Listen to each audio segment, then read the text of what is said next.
নিধুবনে কৃষ্ণকালী। আজ আমরা আস্বাদন করব নিধুবনে কৃষ্ণকালী লীলা। গোবিন্দের নিধুবনে কৃষ্ণকালী লীলা আজ আমরা আস্বাদন করব। তাজ বৃন্দাবনে শ্রী গোবিন্দ আমার বাঁকা নয়ন নাচাতে নাচাতে মোহন বাঁশি বাজাতে বাজাতে চললেন গোচারে। এদিকে শ্রীমতী রাধারানী আমার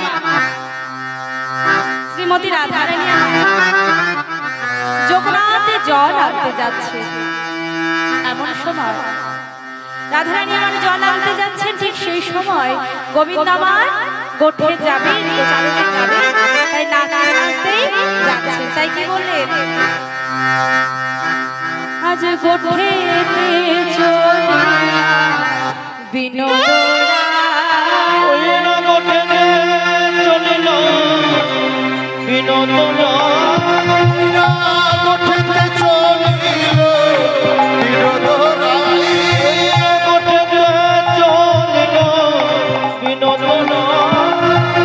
সজল নয়নে কিশোরে যায়, সজল নয়নে কিশোরে যায়, ওই সজল নয়নে কিশোরে যায়।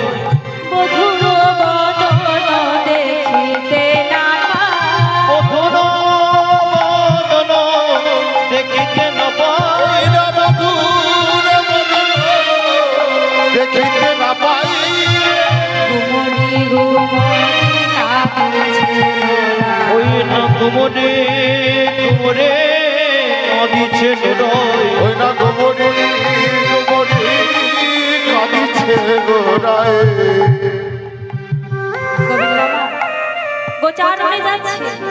এমন সময় মা যশোমতী বললেন, বাবা গোপাল গোট করতে যাবি, কিন্তু বাবা গাভীটা একটু দহন করে দিয়ে যা না।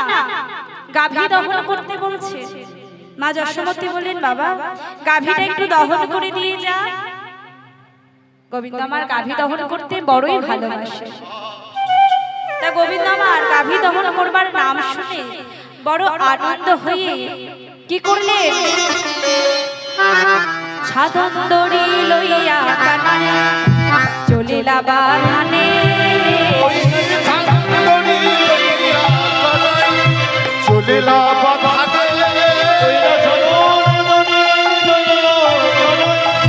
চলিলা বাগানে, আর ছাদন দড়ি লইয়া কানাই চলিলা বাগানে। গাভী দহন করবে আনন্দ মনে, গাভী দহন করিবে বলে আনন্দিত মনে, গাভী দহন করিবে বলে আনন্দিত মনে। আনন্দ আর ধনে না গো, তাদের আনন্দ আর ধনে না গো, তাদের আনন্দ আর ধনে না গো, আনন্দ আর ধনে না গো। গাভী দহন করবে বলে আনন্দ আর ধনে না গো। ওই গাভী দহন করবে বলে আনন্দ আর ধনে না গো। গোবিন্দ আমার গাভী দহন করবেন বলে ছাদন দড়িটি নিয়ে নাচতে নাচতে গেলে বাথানি, নন্দ মহারাজের বাথানি। এবার বাথানি নিয়ে সেখানে নন্দ মহারাজের একটি শ্যামলা রঙের গাভী ছিল, তেমনি শ্যামলা রঙের একটি বৃষ মানে হলো ষাঁড় ছিল। তাই দিকে গাভী যদি দুষ্ট হয় তাহলে কি করতে হয় মা, দহন করার আগে গাভীটিকে খেতে নিতে হয়, কি তো তাই না? কিন্তু পিতা নন্দ মহারাজের যে শ্যামলা রঙের গাভীটি ছিল সেই গাভীটি ছিল শান্ত, তাই দহন করার আগে ছাদনের প্রয়োজন হয়। তা গোবিন্দ আমার যেমন না দহন করবেন বলে বসেছে,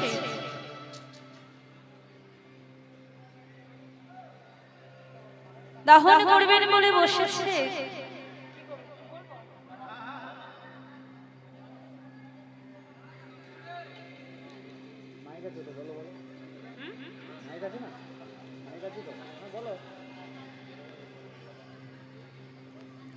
যখনই গাভীটি দহন করবেন বলে গোবিন্দ আমার বসেছে, অমনি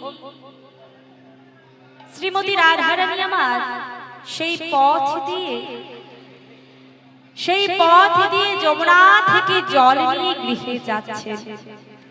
রাধারানী আমার কেমন করে যাচ্ছে?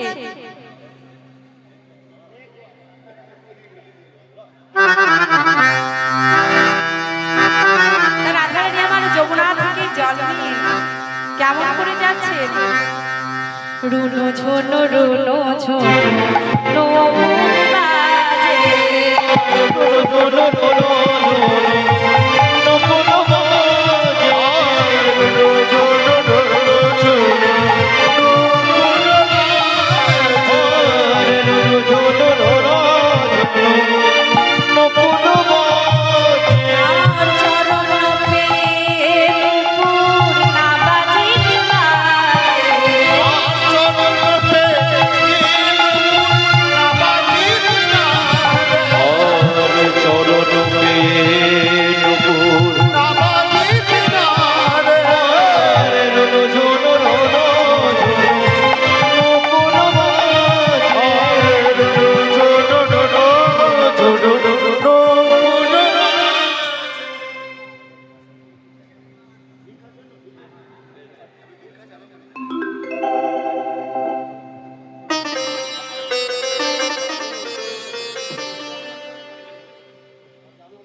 কমিটির দাদা ভাইরা সকল ভক্তবৃন্দের কাছে ভিক্ষায় যাবে।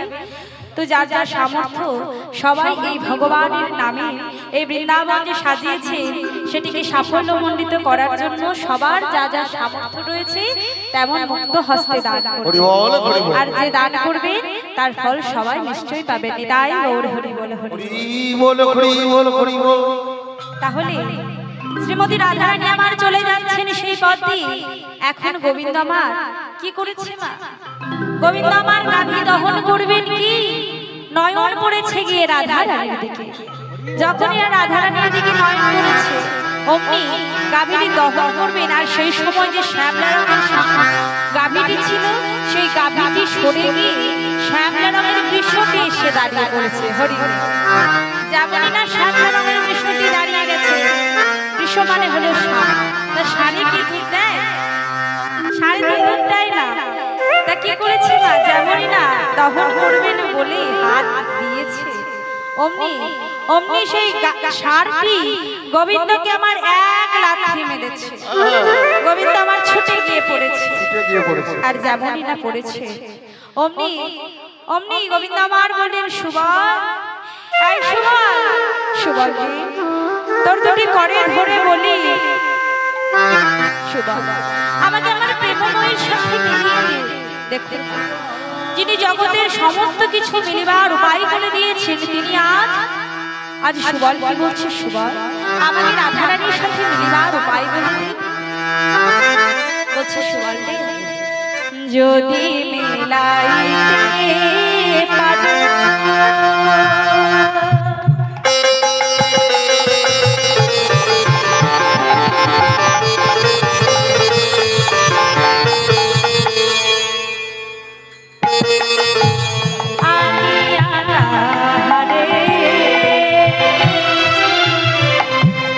যদি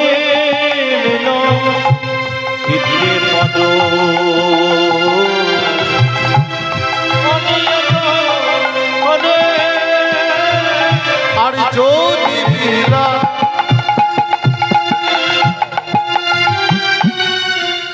ইতে পারো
জন্মান্তর দাস হয়ে থাকবো। সুবল বলছে কানাই, এই কানাই তুই দাস কজনের হবি রে? সেদিন তো মানের দায়ে রাধারানীর কাছে দাস খত লিখে দিয়েছিস। দাস তো হয়েই আছিস একজনে, আবার কজনের দাস হবি? ও মায়েরা একটু এদিকে মন দাও, এভাবে কেউ আসনটিকে নষ্ট করো না, একটু এদিকে মন দাও। কতক্ষণ হবে কীর্তন? তো কিছুক্ষণ হবে, তারপর তোমরা সবাই না হয় গল্প করো, সারা রাত্রি বসে গল্প করো যতক্ষণ আমি এসেছি। কত দূর থেকে এসেছি বলো তো, একটু আমার গানটা শোনো। দেখো তাই সুবল বলছে কানা তো কিন্তু আমি এইভাবে রাধারানীর সাথে মেলাতে পারবো না। চল আমরা বড় বনে যাই, বনে গিয়ে তুই তোর দুতিকে পাঠাবি রাধারানীকে আনবার জন্য। গোবিন্দের দুতিকে গো, হ্যাঁ গো গোবিন্দের দুতিকে। গোবিন্দের দুতি হলো বাঁশি। মানে এখনকার দিনে যেমন যদি কারোর সাথে দেখা করতে ইচ্ছে হয়, কথা বলতে ইচ্ছে হয়, তাহলে কি হয়? এখনকার দিনে তো ফেসবুক আছে, হোয়াটসঅ্যাপ আছে, ইনস্টাগ্রাম আছে, আর কত অ্যাপ আছে। যদি কথা বলতে ইচ্ছে হয় একটা মেসেজ দিয়ে দেবে, নয়তো একটা কল করে দেবে, ভিডিও কলে করতে হবে। কিন্তু তখনকার দিনে তো আর তেমন ব্যাপার ছিল না। তখনকার দিনে গোবিন্দের সাথে মিলিত হতে হলে, রাধারানীর সাথে মিলিত হতে হলে গোবিন্দ আমার বাঁশি বাজাতে। তা যখনই বাঁশি বাজাতে রাধারানী আমার ছলনা করে এসে গোবিন্দের সাথে মিলিত হতে। তাই সুবল বলছে কাকা তো কিন্তু এই বেশি মিলাতে পারবো না। চল চল আমরা বড় বনে যাই, আর বনে গিয়ে তুই তোর দুতিকে পাঠাবে, মানে বাঁশি বাজাবে। দেখবি রাধারানী তোর কাছে এসে মিলিত হবে। আর এদিকে মা, তাই গোবিন্দ আমার আজ সখাদের সঙ্গে বনে। আর এদিকে শ্রীমতী রাধারানী যমুনা থেকে জল নিয়ে এলেন বটে, তবে যমুনা গোবিন্দ অদর্শনে সে গুমরে গুমরে কাটছে। এই যে রাধারানী আমার যমুনাতে জল আনতে গেছে, এটি হলো আসল কারণ নয়, এটি হলো তার ছলনা। আসল কারণ কি না? গোবিন্দ দর্শন। তাহলে রাধারানী যখন আমার যমুনাতে জল নিয়ে এলেন, গোবিন্দ দর্শন হলো না, তাই গোবিন্দ অদর্শনে এসে তার বড্ড আঘাত পেয়েছে, বড্ড ব্যথা পেয়েছে। তাই জন্য রাধারানী আমার বসে বসে কাঁদছে। আর তখনই রাধারানীর সখীগণ রাধারানীর কাছে এসে বলছে, রাধে এই রাধে বলি কহ রে ধনী কাঁদেছিস কেন? বলি কহ রে ধনী কাঁদেছিস কেন? বলি কহ রে ধনী কাঁদেছিস কেন? বলি কহ রে ধনী কাঁদেছিস কেন? আছো এ ধ্রুপদী কহিয়ে শোনো, আছো এ ধ্রুপদী কহিয়ে কেন?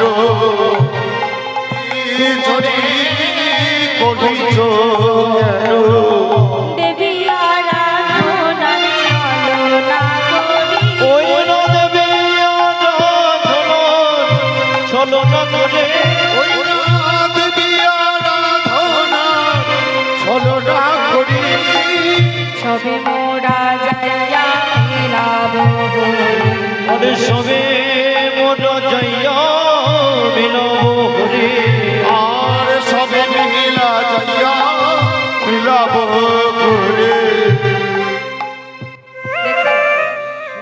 রাধারানীর সখীগণ রাধারানীর মন্দিরে এসে বলছে, রাধে এই রাধে তুই এমন ভাবে কাঁদছিস কেন? রাধে তোর এমন সদ্য নব প্রস্ফুটিত তো পদ্মের নেই, বদন হঠাৎ মলিন হলো কেন? কি হয়েছে রাধে আমাদের বল। রাধারানী বললেন, সখী রে সখী। রাধারানী সব খুলে বললেন। রাধারানীর কথা শুনে সখীগণ সান্ত্বনা দিলেন, রাধে তুই চিন্তা করিস না, আমরা গিয়ে তোর প্রাণ মধুর কাছে মিলিয়ে দেব। এদিকে মা রাধারানী রইলেন সখীদের সাথে, আর গোবিন্দ আমার সখার সঙ্গে গোচারণে এসেছে। গোচারণে এসে আজ নানাবিধ খেলা খেলছেন, খেলতে খেলতে আজ সকল সখাকে ডেকে বলছে, ওরে শ্রীরাম সুদাম সকল সখা তোরা এদিকে আয়। শোন সখা, আজ তোরা এই বনে খেলা করবি, আর আমি সুবলকে নিয়ে একটু বনের শোভাটি দর্শন করে আসি। আসলে কি জানো তো, আমাদের জীবনে অনেক বন্ধু বান্ধব থাকতে পারে, কিন্তু সবাইকে সব কথা বলা যায় না। এমন অনেক বন্ধু থাকে, মনে করুন আপনার জীবনে 5 জন বন্ধু আছে, এবারে সেই 5 জন বন্ধুর মধ্যে আপনি হয়তো সব গোপনের গোপন কথাই বললেন, দেখবেন তার মধ্যে একজন গিয়ে দেখবেন হাটে হাড়ি ভেঙে দিয়েছে, তাই না? কিন্তু সেই 5 জনের মধ্যে থাকবে একজন বন্ধু যাকে কিনা আপনি মনের সব কথা বলতে পারবেন, নির্দ্বিধায় অনায়াসে আপনি আপনার মনের গোপন কথাটি বলতে পারবেন, আর সেই হলো আমাদের বেস্ট ফ্রেন্ড বা প্রিয় বন্ধু, তাই তো? তাই গোবিন্দের তেমনই ঐশ্বর্য লীলায় ছিলেন অর্জুন এবং মাধুর্য লীলায় ছিলেন সুবল। তা সুবলকে বলছে, সকল সখাগণকে বলছে, সখারি তোরা আজ এই বনে খেলবি, আর আমি সুবলকে সঙ্গে নিয়ে এই বনের শোভা দর্শন করে আসি। তাই কি করলে গোবিন্দ আমার সুবলকে সঙ্গে নিয়ে আজ বনের শোভাটি দর্শন করবেন বলে কি করলেন? বলে ভূমিতে ভূমিতে সুবল সঙ্গে, ভূমিতে সুবর্ণ সনে, আজ ভূমিতে সুবর্ণ সনে, আজ ভূমিতে সুবর্ণ সনে, নিধু বনে যাইয়া বসিল রঙে, নিধু বনে যাইয়া বসিল রঙে, আর নিধু বনে যাইয়া বসিল রঙে। গোবিন্দ আমার সুবলকে সঙ্গে লইয়ে ভ্রমণ করতে করতে গিয়ে নিধু বনে বসে, এবার নিধু বনে বসে কি করলেন? বলে রাধা বলে শ্যাম করিল বেনু,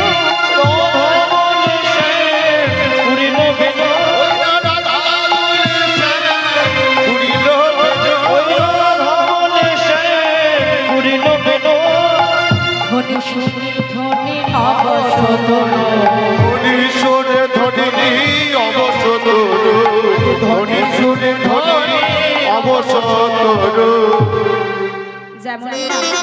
যেমন না গোবিন্দ আমার রাধা বলে বাঁশিটি বাজিয়েছে, অমনি সেই বাঁশি গিয়ে প্রবেশ করলো রাধা রানীর হৃদয়ে। রাধা রানীর হৃদয়ে সেই বাঁশি বেজে উঠেছে। তা যখনই সেই বাঁশি বেজে উঠেছে, রাধা রানী আমার কি করলেন? বলে ধাইয়া সখী ধরিল হাতে, ধরিল হাতে, ধাইয়া সখী ধরিল হাতে, ধাইয়া সখী ধরিল হাতে, শ্রী চৈতন্য দাস যাইবে সাথে, শ্রী চৈতন্য দাস যাইবে সাথে। বললেন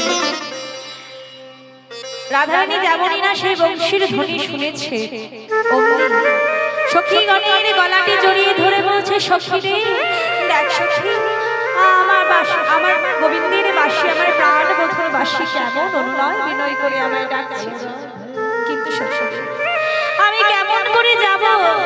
আমি যে বিবাদিনীর ঘরে বাস করি। সখী সখীগণ বলে, রাধা তুই চিন্তা করিস না রাধে, আমরা তো কি তোর প্রাণ মধুর সাথে গিয়ে মিলিয়ে দেব।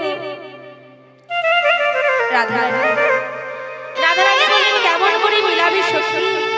আমি যে বিবাদিনীর ঘরে বাস। দেখুন গোবিন্দ ভজন করতে হলে অনেক বিলম্ব বাধা আসবে, পথে অনেক বিলম্ব বাধা আসবে, অনেক বিবাদিনীর সম্মুখীন আমাদের হতে হবে। কিন্তু আমরা যদি ভেবে বসে থাকি যে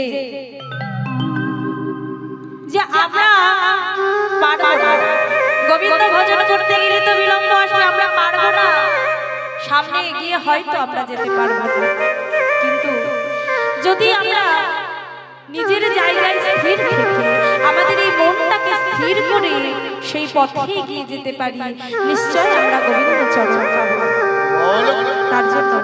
তার জন্য আমাদের এই মনটাকে সকল গোলযোগ থেকে সরিয়ে আনতে হবে, আর ভজন সাধন করতে হবে। এসেছে যখন চলে তো যেতেই হবে, কেউ তো থাকবো না সারা জীবন। আমাদের দুটি পালা, আসার পালা এবং যাওয়ার পালা।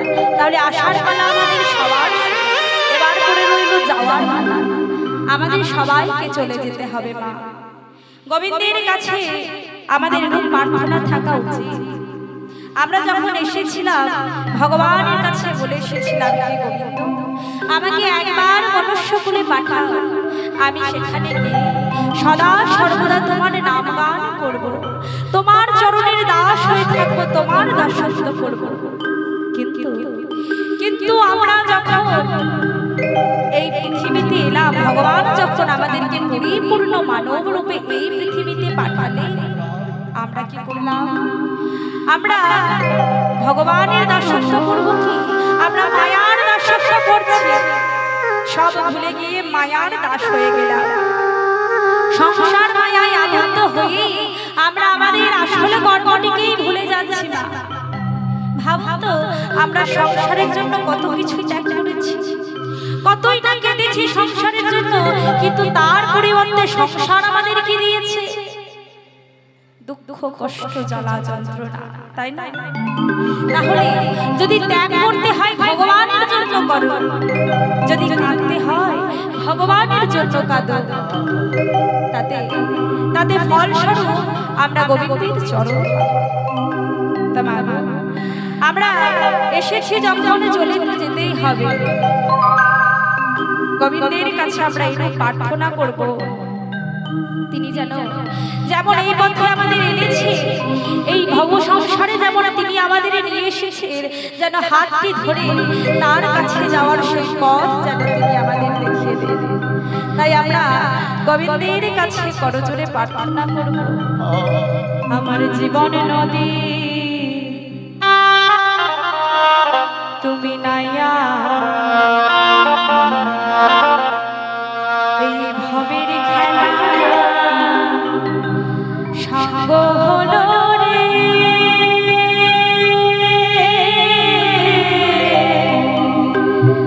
তুমিও পার করিয়া আমার জীবন নদীর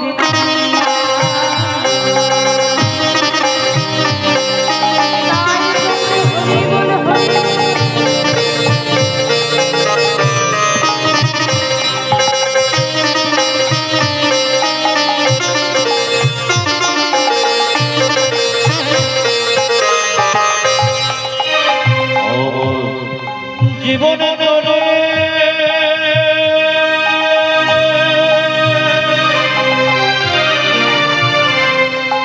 তুমি নইও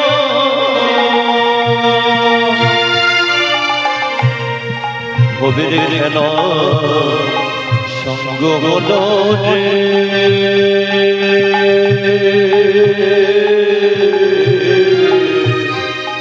তুমি দ্বিতীয়বার করিয়া উত্তরের নয়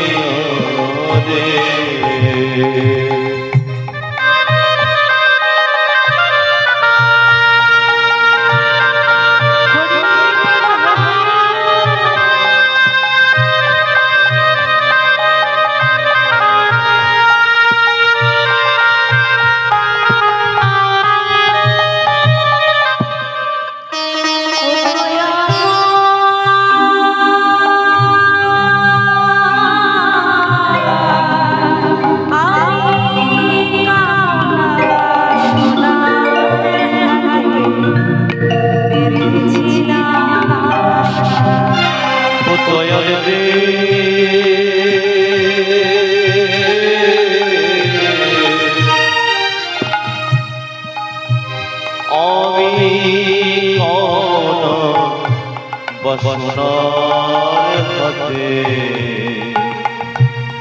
বেঁধেছিলাম বসা,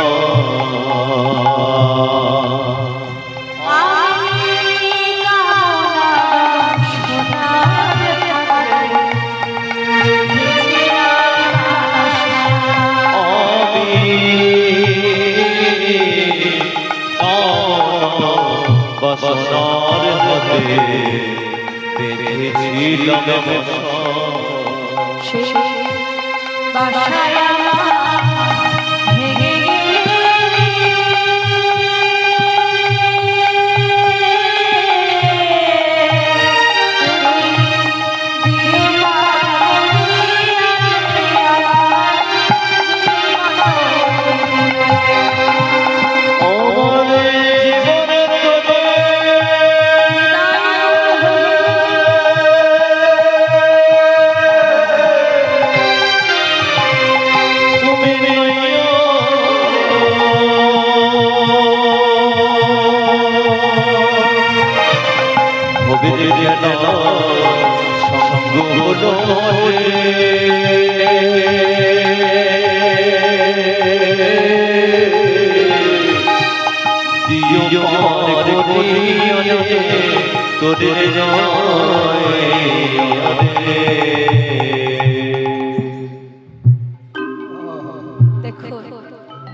ভজন সাধন করতে গেলে অনেক বিলম্ব বাধা আসবে, সেটিকে আমাদের ধরে বসে থাকতে হবে না।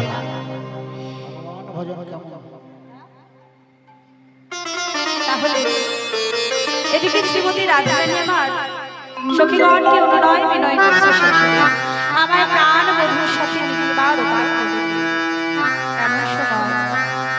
এমন সময় মা যোগমায়া, যিনি বৃন্দাবনে বড়িমা রূপে থাকেন, মা যোগমায়াকে না যিনি আমাদের আগের পথের সন্ধান দেখিয়ে দেন, ভক্তের সাথে ভগবানের মিলন ঘটিয়ে দেন,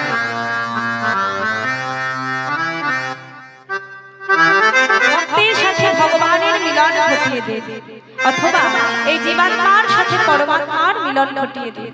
তিনি আর আমাদের জগৎ জননী শ্রী শ্রী মা দুর্গা।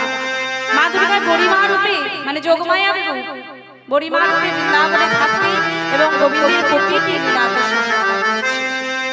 রাজমা যোগমায়া রাধা গোবিন্দের মিলন ঘটানোর জন্য এখন রাধারানীর কাছে এসে বলছে, বলে সোনার নাতিনি ধনী মিলাইব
তাই ভাবে বলে, রাধে তুই কাঁদছিস কেন?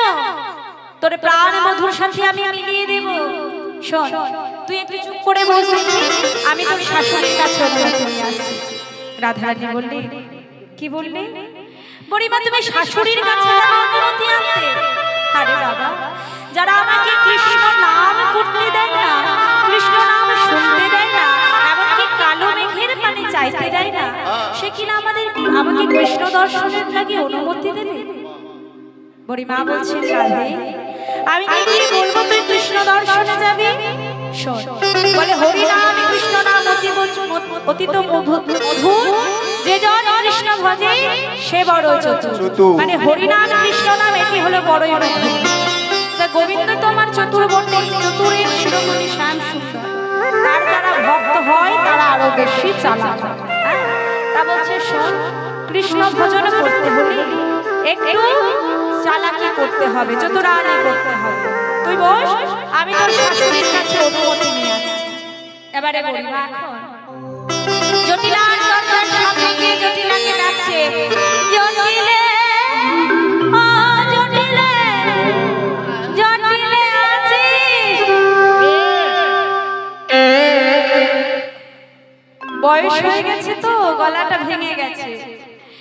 তা বুড়িমা এখন জটিলার দরজার সামনে গিয়ে জটিলাকে ডাকছে। আর জটিলা তো বাবা বড়ই মুখরা, হ্যাঁ জটিলা কেমন সেটা নতুন করে কাউকে বলতে হবে না। তা জটিলা কি করেছে না, দরজার ওপার থেকে দরজা খোলার আগে বলছে, এই কে রে, এই কে, এই নাম কার এত বড় সাহস যে আমার নাম ধরে ডাকে? এই বলে যেমন না দরজাটি খুলেছে, অমনি দেখে বুড়িমা এসে দাঁড়িয়ে আছে। আর বুড়িমাকে দেখে জটিলা বলছে, বুড়িমা আয় মা, আজ আমার কত সৌভাগ্য, তোর পদধূলি আজ আমার ভবনে পড়েছে। তা বাবু আয় মা, ঘরে আয়। তা মা আজ কি মনে করি আমার ঘরে? বুড়িমা বলছে, জটিলা ভাবলাম এই শুভ দিনে আজ আমি তোর ঘর থেকে একবার ঘুরে আসি। বলে শুভ দিন? হ্যাঁ রে, আজ আমার কি শুভ দিন? বলে এ কি, তুই জানিস না আজকে শুভ দিন? তুই জানিস না আজকে শুভ দিন? বলে না তো, আজ তো আমার জানা নেই আজকে শুভ দিন। বলে তবে শোন, আজ অমাবস্যা তিথি চিরকালের আছে। ওই আজ অমাবস্যা তিথি চিরকালের আছে, আজ অমাবস্যা তিথি চিরকালের আছে।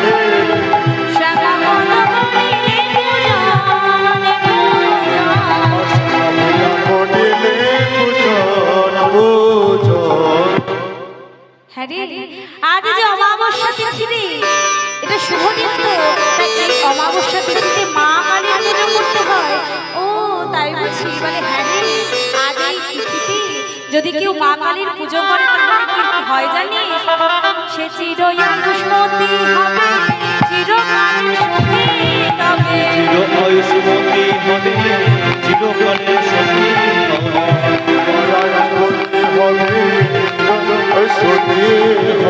অকল্যাণ হবে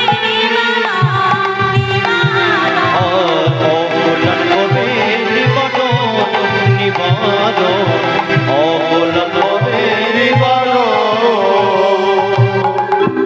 হ্যাঁ রে, আজ এই অমাবস্যা তিথিতে যদি কেউ মা কালীর পূজা করতে পারে তাহলে তার সব অকল্যাণ দূরে গিয়ে কল্যাণ হবে, সে চির আয়ুষ্মতী হবে, ধন জনপতি পরিবার নিয়ে সে সুখে থাকবে। এ কথা শুনে জটিলা বলছে, বুড়িমা তাহলে তো ভালোই হলো, তাহলে আমি এবং আমার মেয়ে কুটিলা দুজনেই যাবো আজ কালী পুজো করতে। বুড়িমা বলছে, আরে তোরা তো যাবি বলছিস, কিন্তু তোরা কেমন করে যাবে? বলে কেন, তুমি যেমন করে আমাদের নিয়ে যাবে তেমন করে যাব। বলে কিন্তু তুই তো যেতে পারবি না। বলে কেন যেতে পারবো না? শাস্ত্রে কি বলেছে জানো? এই জটিলা শাস্ত্রে কি বলেছে শোন, যে জন সধবা নারী বিধি শাস্ত্র অনুসারী,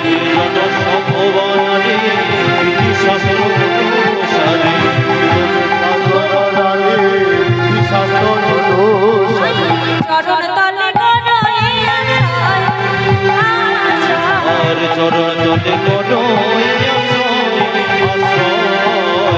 চরণ তলে করো এই আশ্রয়, আজ আশ্রয় করে গো, আশ্রয় করে গো, আশ্রয় করে গো, আশ্রয় করে গো, মায়ের চরণ তলে আশ্রয় করে গো। ওই মায়ের চরণ তলে আশ্রয় করে গো।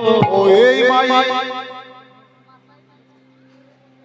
তাহলে দেখো বললে যে জন সধবা নারী বিধি শাস্ত্র অনুসারী মায়ের চরণ তলে করই আশ্রয়, অর্থাৎ হ্যাঁ রে জটিলে, হ্যাঁ রে শাস্ত্রে যে বলেছে সধবা নারী এই কালী পুজো করতে পারে শুধুমাত্র সধবা নারীরা, কিন্তু তুই তো বিধবা, তুই এবং তোর মেয়ে তো বিধবা, তাহলে কেমন করে করবি? হ্যাঁ গো মা, আমাদের এই জগতে বিধবা কাদের বলে? আমাদের এই জগতে বিধবা কাদের বলে? যাদের স্বামী নেই, শাখা সিঁদুর পরে না, তাই না? তাদেরকেই বলে বিধবা। কিন্তু না গো, বিধবা তাদের বলে না। তাহলে বিধবা কাদের বলে? বললে এই ভবে এসে যারা আমার জগৎপতি শ্রী গোবিন্দকে ভালোবাসে তারা সবাই সধবা, আর যারা আমার গোবিন্দকে ভালোবাসে না তারাই হলেন বিধবা। তাহলে এ জগতে এমন কেউ নেই যে আমার গোবিন্দকে ভালোবাসে না, তাই এ জগতে কেউ সব বিধবা নয়, সবাই কিন্তু সধবা। তাই বৃন্দাবনে ওই জটিলা কুটিলা তো গোবিন্দকে ভালোবাসতেন না, তাই কিন্তু তারা বিধবা, তাই না? তাহলে বলছেন শোন জটিলা, তুই যেতে পারবি না, তাহলে তোর বৌমা আছে, তোর বৌমাকে পাঠিয়ে দিলেই তো পারিস। বলে বৌমা, তোর বৌমা রাধারানীকে পাঠিয়ে দিলেই পারিস। বলে বৌমা, বৌমাকে পাঠাবো, কিন্তু মানে ঘরের কথা আর কাকে বলবো? মানে তুমি তো আমার ঘরে, তাই তোমাকে বলছি। বৌমা আমার দেখতে সুন্দরী তো, একেবারে রূপের ডালি, কিন্তু ওর স্বভাব চরিত্র মোটেই ভালো না। হ্যাঁ, বলে ওরে জটিলে, তোর বৌমা যদি এই কালী পুজো করতে যায় তাহলে যে তোর ছেলের মঙ্গল হবে। যেমনই না শুনেছে ছেলের মঙ্গল, অমনি তো এক মায়ের রাজি না। ছেলের মঙ্গল হবে শুনলে কোন মায়েরা রাজি হবে না বলুন দেখি? হ্যাঁ, বলছে আচ্ছা বেশ বেশ বেশ, তাহলে আমার বৌমাকে নিয়ে যাস, তবে দেখিস একটু সাবধানে নিয়ে যাস। একটা কথা মাথায় রাখিস। কি কথা? বউ যেন তার নাম শোনে না।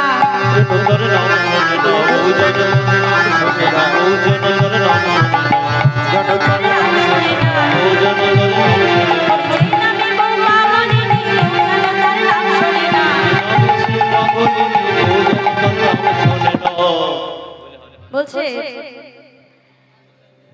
যে নামে বউ পাগলিনী সেই বউ যেন তার নাম শোনে না।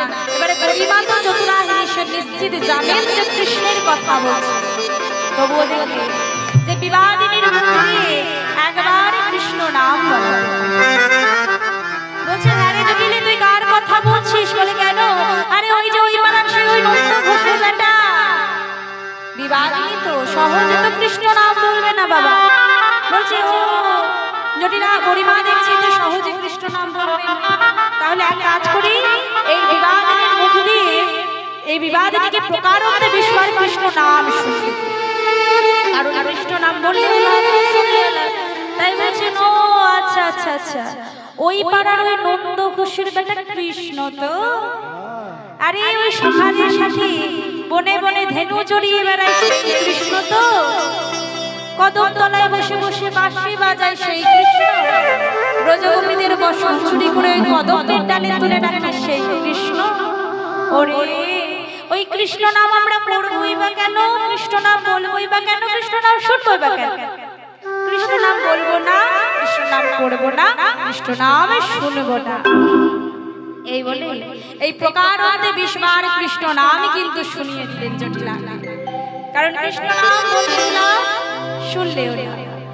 তা জটিলা বলছে বেশ বুড়িমা, তাহলে আমার বৌমাকে আজ নিয়ে যা, তবে একটা শর্ত আছে। বলে শর্ত? কি শর্ত? বলে আমার বৌমা তো কোনোদিন হাটে বাজারে সেইভাবে যায় না, মানে ঘর থেকে সেইভাবে বাইরে কোথাও যায় না। তা আজ যখন আমার বৌমা, তোরা যখন নিয়ে যাবি আমার বৌমাকে কালী পুজো করবার জন্য, যেন বদনে শ্যামামার নাম নিতে নিতে। এই যে জটিলা কুটিলা আয়া, এরা তো রামের পূজা করতেন না, কৃষ্ণের পূজা করতেন না, হ্যাঁ নারায়ণের পূজাও করতেন না, কিন্তু কারোর তো পূজা করতেন। কার পূজা করতেন গো? একটু জোরে বলবে, কার পূজা করতেন?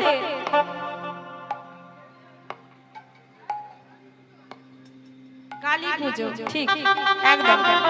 মা কালীর পূজা করতেন, মা কালীর ভক্ত ছিলেন। তা বলছি তাহলে যখন ঘর থেকে পথে বাইরে হবি যেন শ্যামা মার নাম জপতে জপতে যাস, জয় জয় জপতে যাস। তবে বেশ, এই বলি এখন জটিলা রাধারানীর কাছে এসে বলছে, আই রাধে রাধে, শোন রাধে, চল তোর শাশুড়ি আমার অনুমতি দিয়েছে, চল আমরা আজ যাবো, ভুবনে যাবো কালী পূজা করতে। চল তুই সুন্দর করে সেজে নে, তো একটু সুন্দর করে সাজগোজ করে নে, আর পুজোর যা যা সামগ্রী আছে তা রাধারানী আমার সখীদের কথা পরিমার কথায় সুন্দর করে নিজেকে সাজসজ্জা করবে, কারণ প্রিয় বস্তু প্রিয়জনের সেবায় লাগাতে হয়। রাধারানীর প্রিয় বস্তু হলো তার দেহ এবং প্রিয়জন হলেন গোবিন্দ, তাই নিজেকে গোবিন্দ সেবায় লাগানোর জন্য আজ তিনি সুন্দর করে সাজগোজ করবেন। আর পুজোর সামগ্রী সবকিছু গুছিয়ে নিয়ে যখন পথে বাহির হবে, পরিমা বলছেন রাধে এই রাধে পথে তো বাহির হবে, তবে শোন না, তোর শাশুড়ি বলেছে যখন পথে বাহির হবে যেন শ্যামামার জয় দিতে দিতে নিয়ে যায়। রাধারানী বলছেন পরিমা কি বলবে শ্যামামার জয়, কিন্তু সখীরে এতদিন তো বলে এসেছি শ্যাম আমার শ্যাম, তা আজ যদি শ্যাম আমার জয় দিতে গিয়ে যদি শ্যাম আমার হয়ে যায়, তোরা যেন একটু জয় ঢেকে দিস বলে বলিস। এই বলে এখন বদলে শ্যামামার নাম গাইতে গাইতে শ্যামামার নাম গাইতে গাইতে পথে বাহির হচ্ছে। বলে শ্যামামার শ্যামামার শ্যামামার জয়, শ্যামামার শ্যামামার শ্যামামার জয়।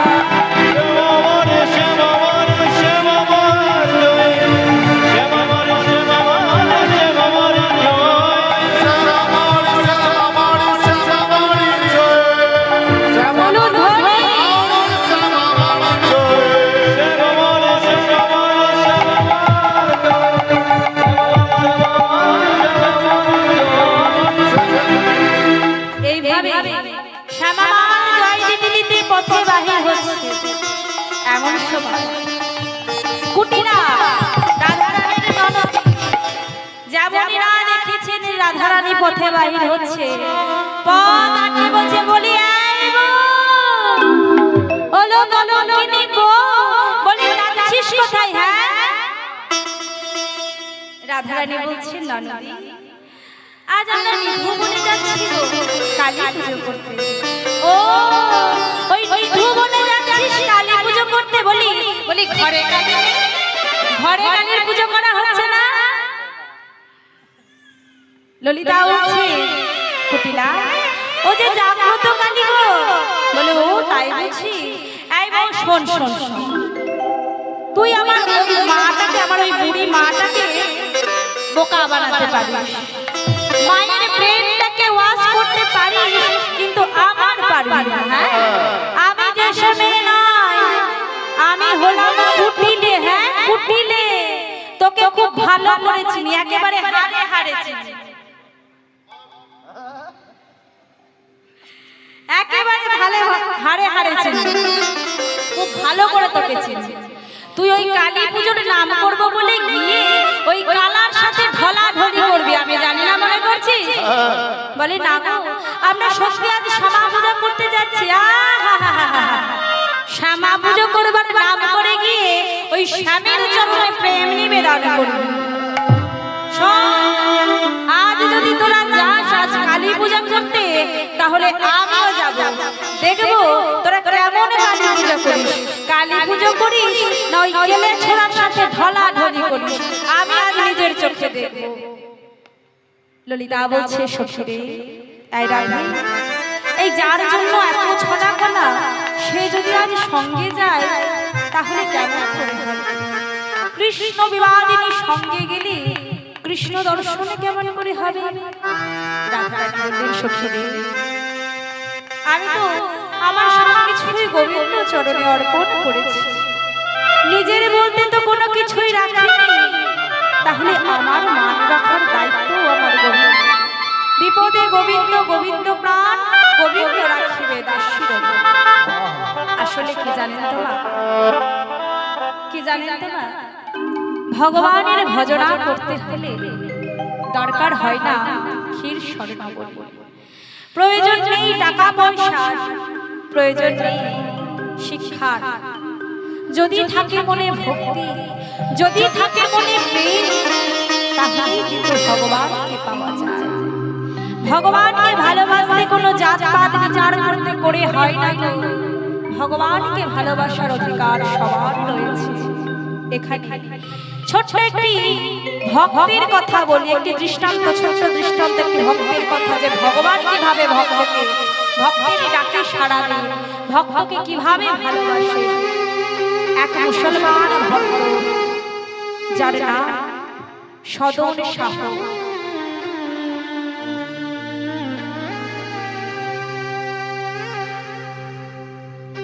যার নাম হলো সদন শাহ। সেই সদন শাহ পূর্ব জন্মে ছিলেন একজন ব্রাহ্মণ, যিনি শালগ্রাম শিলার পূজা করতেন। শালগ্রাম শিলা, যেটাকে আমরা ভগবান রূপে পূজা করি, তা সেই শালগ্রাম শিলায় রোজ 1008টি তুলসী পত্র দিয়ে তারপর নিজের জল গ্রহণ করতেন। তা সেই ব্রাহ্মণ একদিন বিকাল বেলায় গাছের তলায় বসে বসে নাম জপ করছে, সেই জপের মালা নিয়ে নাম জপ করছে। এমন সময় সেই গাছের তলায় যেখানে ব্রাহ্মণ বসেছিলেন, ও মায়েরা একটু মন দিয়ে শুনবেন, তা না হলে কিন্তু বুঝতে পারবেন না। দেখুন ভগবান কিভাবে ভক্তের ডাকে সাড়া দেন, ভক্তকে কিভাবে ভালোবাসে। এই ভক্তের কথা সাধন করলে ভক্তি বাড়ে, প্রেম বাড়ে। তাই একটু মন দিয়ে শুনুন, দেখুন ভালো লাগবে। তা সেই ব্রাহ্মণ গাছের তলায় বসে বসে নাম জপ করছে। এমন সময় একটি গোমাতা, মানে একটি গরু, ওই ব্রাহ্মণের সামনে দিয়ে পেরিয়ে গেছে। ছুটতে ছুটতে পেরিয়ে যাচ্ছে, আর ঠিক তার পিছনে একজন মুসলমান কসাই ছুটতে ছুটতে যাচ্ছে। তাই এবারে ওই গরুটি ছুটতে ছুটতে গিয়ে অনেকগুলি, সামনে অনেকগুলি রাস্তা আছে, একটি গাছের তলা দিয়ে বা একটি দেওয়ালের পিছনে কোনো জায়গায় লুকিয়ে পড়েছে। তা সেই মুসলমান কসাইটি এসে, যেহেতু সেখানে ব্রাহ্মণ ছিলেন, বসেছিলেন, তা ব্রাহ্মণকে এসে জিজ্ঞেস করলেন, হ্যাঁ গো, এই দিকে যে গরু পেরিয়ে গেল, আপনি কি দেখেছেন? বৈষ্ণব, আহা, ব্রাহ্মণ তো জপের মালা নিয়ে নাম জপ করছে, তাই মুখে কোনো কথা না বলে তার ডান হাতটি দিয়ে দেখিয়ে দিলেন যে এই দিকে গেছে। আর তখনই সেই মুসলমান কসাইটি গরুটিকে নিয়ে গেলেন এবং গরুটিকে হত্যা করলেন। এবারে সেই ব্রাহ্মণ তার জীবনের আয়ু শেষ করে মৃত্যুবরণ করলেন এবং পরের জন্মে তার জন্ম হলো একটি মুসলমান পরিবারে, যার নাম হলো সদন শাহ। আর সেই সদন শাহ একজন মুসলমান পরিবারে জন্মগ্রহণ করলেও তার যে পূর্ব জন্মের যে সংস্কার, ভগবানের প্রতি ভালোবাসা, ভগবানের প্রতি মায়া বা ভগবানের প্রতি যে টান, সেটি কিন্তু রয়েই গেছে। তা সেই সদন শাহের পরিবারে ছিল মাংসের দোকান, ব্যবসা ছিল মাংসের দোকান। তার বাবা কাকা ঠাকুরদারা সবাই সেই মাংসের দোকানে ব্যবসা করতেন। এবারে বিশেষ কাজে যদি তারা ব্যস্ত থাকতে, তাহলে কিন্তু সদন শাহকে সেই দোকানে বসতে হতো। যদিও তার ইচ্ছে না থাকলেও তাকে বসতে হতো, যেহেতু বাড়ির এটি ব্যবসা, বাড়ির দোকান। একদিন কি হয়েছে, সেই সদন শাহের দোকানের একটি বিশেষ চমৎকারিতা ছিল। সেই সদন শাহের দোকানে একটি চমৎকারী পাথর ছিল। আর সেই পাথরের চমৎকারিতা কি না, যখন যে যারা কিনতে আসতো, মাংস কিনতে আসতো, যদি কেউ 1 কেজি মাংস কিনতে আসতো, ওই পাথরটির ওজন 1 কেজি হয়ে যেত। যদি কেউ 500 গ্রাম কিনতে আসতো, পাথরটির ওজন 500 গ্রাম হয়ে যেত। যদি কেউ 2 কেজি কিনতে আসতো, পাথরটির ওজন কিন্তু 2 কেজি হয়ে যেত। এটি ছিল সেই পাথরটির চমৎকার। এবারে সেই পাথরটিকে দেখার জন্য মাঝে মধ্যে পাড়া প্রতিবেশী গ্রামের লোকজন কিন্তু ভিড় করতে। একদিন কি হয়েছে না, সেই সদন শাহ মাংসের দোকানে বসে পাথরটিকে দিয়ে ওই দাড়িপাল্লায় মাংস ওজন করছে। আর ঠিক এমন সময় এক বৈষ্ণব ঠাকুর সেই রাস্তা দিয়ে পেরিয়ে যাচ্ছে। এবারে যেতে যেতে সেই বৈষ্ণব ঠাকুরের চোখ পড়েছে সেই মাংসের দোকানের পাথরটির উপর। যখনই সে পাথরটি দেখলেন সেই বৈষ্ণব ঠাকুরের অন্তর হাহাকার করে কেঁদে উঠল, একই একই হে ভগবান, এ তোমার কেমন লীলা। ছুটতে ছুটতে এসে সদর শাহের কাছে এসে বলছে, কি তুমি একজন পাপী, তুমি নরাধম, তুমি নরকে যাবে, তুমি আমাদের ভগবানকে নিয়ে মাংস ওজন করছো, ছি ছি ছি, তুমি নরকে যাবে। সদর শাহ বলছে, দেখো আপনি এভাবে চিৎকার করবেন না, আমি তো জানি না যে এটি আপনাদের ভগবান, এটি বাপ ঠাকুরদার আমল থেকে এই দোকানে আছে। তবে আপনি যখন বলছেন এটি আপনার ভগবান, তাহলে নিয়ে যান আপনি আপনার ভগবানকে। বৈষ্ণব ঠাকুর সেই শালগ্রাম শিলাটিকে নিয়ে এলেন তার গৃহে নিয়ে এসে পঞ্চগব্য পঞ্চামৃত দিয়ে স্নান করিয়ে দিলেন, তুলসী পত্র চন্দন দিয়ে সাজিয়ে দিলেন, অন্ন ব্যঞ্জনে রান্না করে সেবা দিলেন। আর ঠিক এইভাবে ৪৫ দিন কেটে যায়। ৪৫ দিন পরে একদিন বৈষ্ণব ঠাকুর স্বপ্ন দেখলেন। ভগবান স্বয়ং ভগবান তাকে স্বপ্ন দিলেন যে হে বৈষ্ণব অধিকারী, আমি হলাম স্বয়ং ভগবান, স্বয়ং শালগ্রাম। বৈষ্ণব তুমি আমাকে ওই সদর শাহের কাছে দিয়ে এসো। বৈষ্ণব ঠাকুর বলছেন, হে প্রভু, এ আপনি কি বলছেন? ওই সদর শাহের কাছে আপনাকে দিয়ে আসবো? কিন্তু উনি তো একজন পাপী, উনি যে নরাধম। বৈষ্ণব ভালোবাসায় যে জাতপাত বিচার করে না, ভালোবাসায় যে দোষ গুণ বিচার করে না। আমি যে ওই সদর শাহকে ভালোবেসে ফেলেছি, বড্ড ভালোবেসে ফেলেছি আমি সদর শাহকে। বলছেন প্রভু, ওই সদর শাহ যে আপনাকে দাড়ি পাল্লায় রেখে মাংস ওজন করে, আর আপনি ওনাকে ভালোবেসে ফেলেছেন। বলছে বৈষ্ণব, ওই যে বললাম ভালোবাসায় কোনো দোষ গুণ বিচার করে না। ওই সদর শাহ যখন আমায় দাড়ি পাল্লায় রেখে ওজন করে, আমার মনে হয় আমি যেন ঝুলন দোলনায় দুলছি। যখন ওই সদর শাহ লুকিয়ে লুকিয়ে হরি হরি বলে কাঁদে, জগন্নাথ জগন্নাথ বলে কেঁদে তার নয়নের জল আমার অঙ্গে পড়ে, যেন মনে হয় সে গঙ্গা যমুনা সরস্বতীর জল দিয়ে আমার করে দিচ্ছে।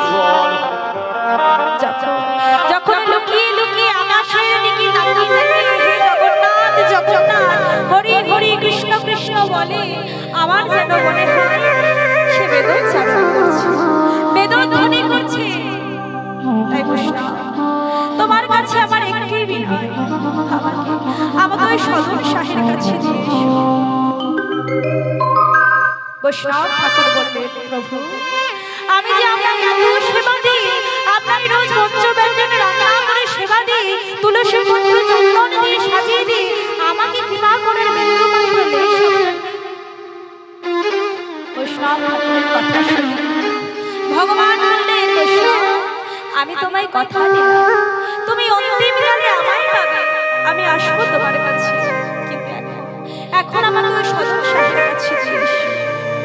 তাই ভগবানের কথা শুনে বৈষ্ণব ঠাকুর সকালবেলায় উঠে সেই শালগ্রাম শিলাটিকে নিয়ে ওই সদর শাহের কাছে গেলেন। সদর শাহের কাছে গিয়ে বলছেন, ভাই এই নাও, আমার ভগবান তোমায় ভালোবেসে ফেলেছে, আমার ভগবানকে তুমি তোমার কাছে রাখো।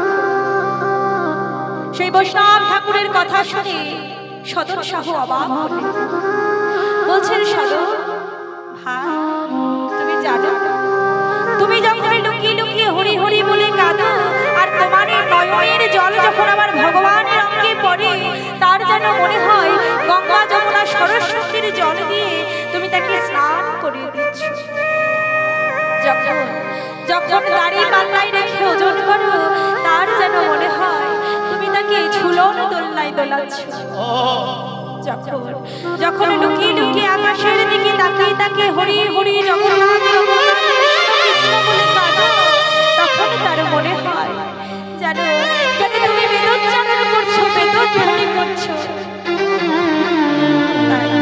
তাই আমার ভগবান তোমাকে ভালোবেসে ফেলেছে, আমার ভগবানকে তুমি তোমার কাছে রাখো।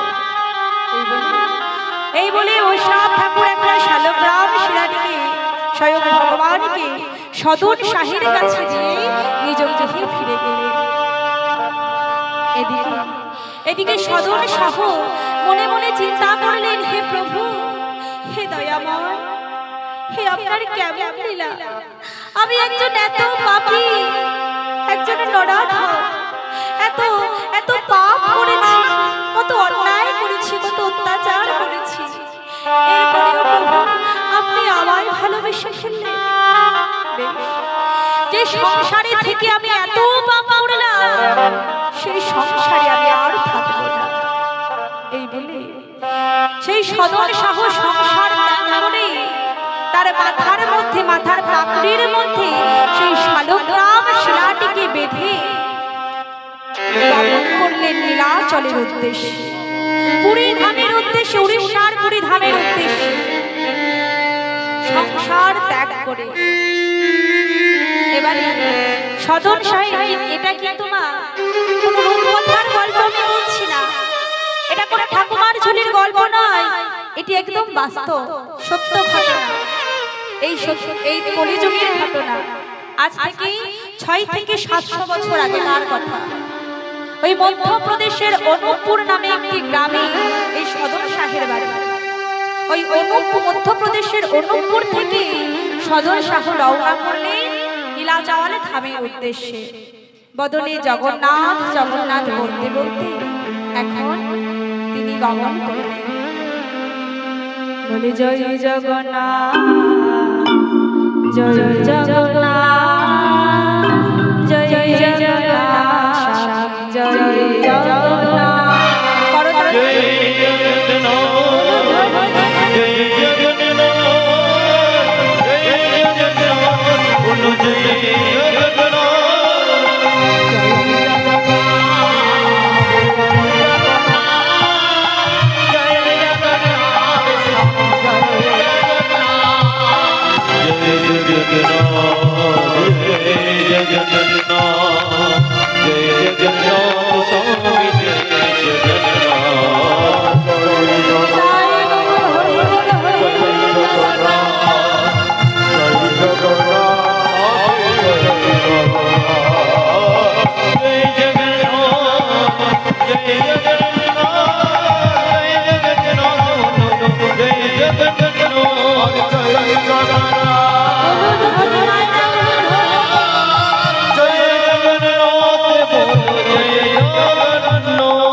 জগন্নাথ বলতে বলতে আজ পুরী ধামের উদ্দেশ্যে গমন করলেন। এবারে ওই তখনকার দিনে, মানে আজ থেকে 6 থেকে 700 বছর আগেকার কথা বলছি, তখনকার দিনে আমরা এখন যেমন পুরী গেলে বা কোথাও তীর্থে গেলে আমরা যেমন কোনো হোটেলে থাকি বা কোনো ধর্মশালায় থাকি বা কোনো রিসর্টে থাকি, এবার তখনকার দিনে তো তেমন কোনো ব্যবস্থা ছিল না। তখনকার দিনে মানুষ যারা তীর্থে যেতেন কোনো এক ভক্তের বাড়িতে রাত্রিটুকু আশ্রয় নিতেন। তারাও সেই ভক্তরাও যারা তীর্থযাত্রী ছিলেন তাদের সেবা শুশ্রূষা করতেন। তেমনি সদন শাহ এক ভক্তের বাড়িতে গিয়ে রাত্রিটুকু আশ্রয়ের জন্য অনুরোধ করলেন। এক ভদ্র মহিলা ছিলেন সেই গৃহে, তিনি রাজা হলেন, বললেন হ্যাঁ অবশ্যই আমার গৃহে আপনি রাত্রিটুকু থাকতে পারেন। এবারে সেই ভদ্র মহিলা সদন শাহকে খুব ভালোভাবে দেখে সেই সদন শাহের চেহারা ছিল একেবারে রাজপাত্রের মতো, দেখতে খুব সুন্দর। তা সেই সদন শাহকে দেখে সেই ভদ্র মহিলা ভালো লেগে গেছে।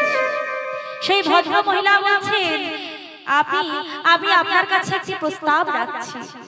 আপনাকে দেখলাম আর আপনাকে দেখে আমার বড্ড ভালো লেগে গেছে।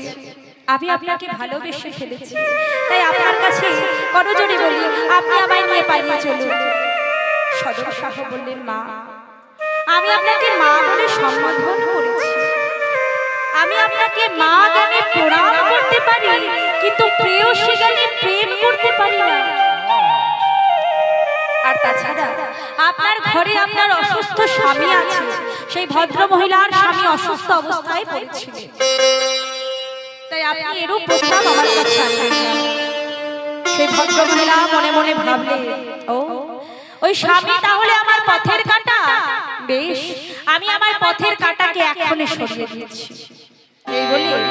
এই বলে সদর সেই ভদ্র মহিলা তার স্বামীর কাছে গিয়ে তার স্বামীকে নিজ হাতে হত্যা করলেন। আর হত্যা করে এসে সদর শাহের কাছে এসে বললেন, আপনি বলেছিলেন না আমার স্বামী রয়েছে, আমার স্বামী আমার পথের কাঁটা, আমি আমার পথের কাঁটাকে সরিয়ে দিয়েছি, তাহলে এবার আপনি আমায় নিয়ে পালিয়ে চলুন। সদর শাহ বললেন, মাগো, আমি আপনাকে তখনও মা বলেছি, আমি আপনাকে এখনো মা বলছি, মা রূপে আপনাকে আমি প্রণাম করতে পারলেও প্রেয়সী রূপে প্রেম করতে পারবো না, তাই এই রূপ প্রস্তাব আপনি দেবেন না, আপনি আমায় ক্ষমা করবেন। এবারে এই সদর শাহের কথা শুনে সেই ভদ্র মহিলা রাগান্বিত হলেন, তাই বললেন, বেশ, আমার প্রস্তাব তুমি মানলে না, দেখো এবারে তোমার কি অবস্থা আমি করি। এই বলে সেই ভদ্র মহিলা ছুটতে ছুটতে ঘর থেকে বাহির হয়ে গিয়ে দরজাটি বন্ধ করে সেদে সেদে রাজার কাছে গেলেন, বলে, রাজা মশাই, রাজা মশাই, সর্বনাশ হয়ে গেছে, রাজা মশাই, সর্বনাশ হয়ে গেছে। কি হয়েছে? এত চিৎকার করে তুমি এলে, কি হয়েছে বলো? বলে, রাজা মশাই, আমার যে সর্বনাশ হয়ে গেছে, আমার ঘরে একটি লোক ঢুকে আমার স্বামীকে হত্যা করে ঘরের সব জিনিসপত্র নিয়ে চুরি করে পালাতে যাচ্ছিল। আমি শুধু বাইরে থেকে দেখি, দরজা বন্ধ করে আপনার কাছে ছুটে এসেছি। রাজা মশাই, চলুন আপনি তার উপযুক্ত শাস্তি বিচার করুন, ধরে নিয়ে আসুন সেই লোকটিকে। রাজা মশাই তার সৈন্য সামন্তদের পাঠালেন সেই ভদ্রলোককে ধরে আনবার জন্য, সদর শাহকে ধরে আনবার জন্য। সদর শাহকে ধরে নিয়ে আসা হলো, রাজা মশাইয়ের সামনে দাঁড় করানো হয়েছে।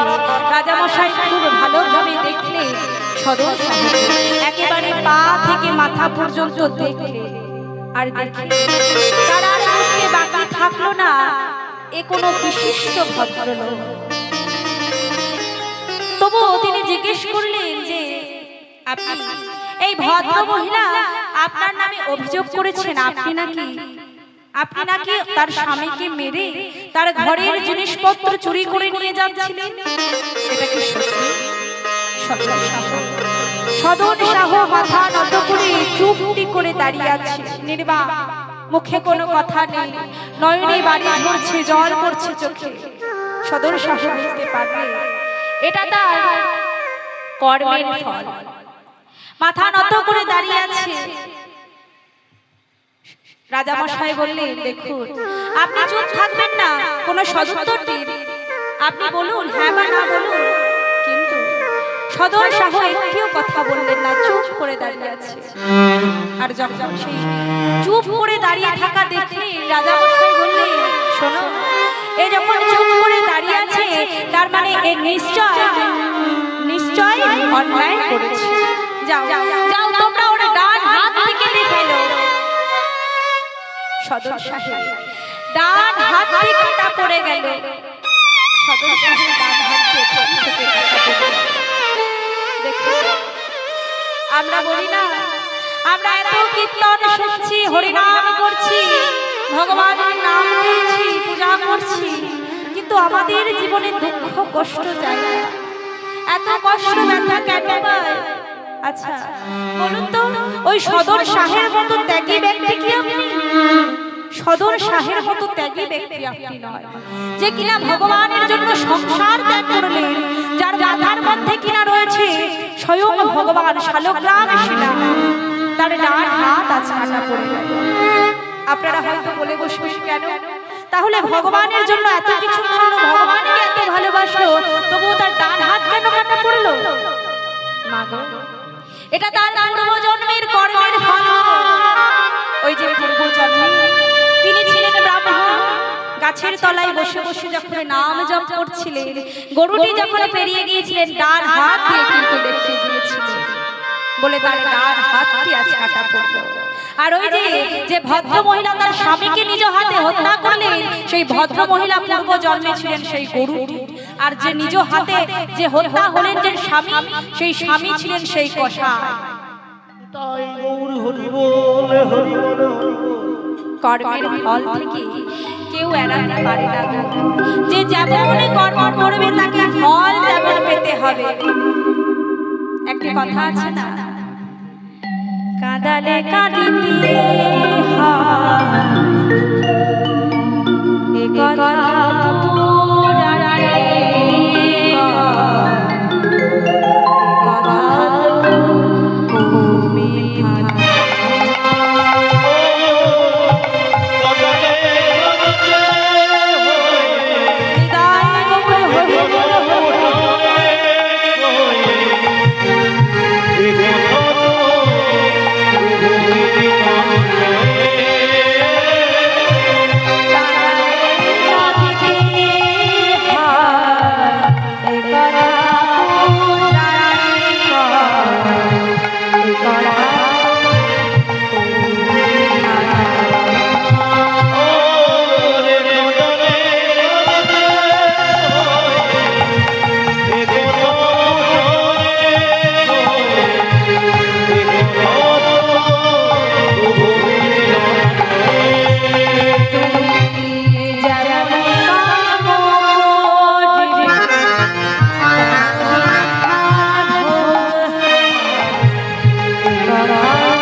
এ জগতে এত কষ্ট যন্ত্রণা আমরা পাচ্ছি, এটা হয়তো আমাদের পূর্ব জন্মের কোনো কর্মের ফল।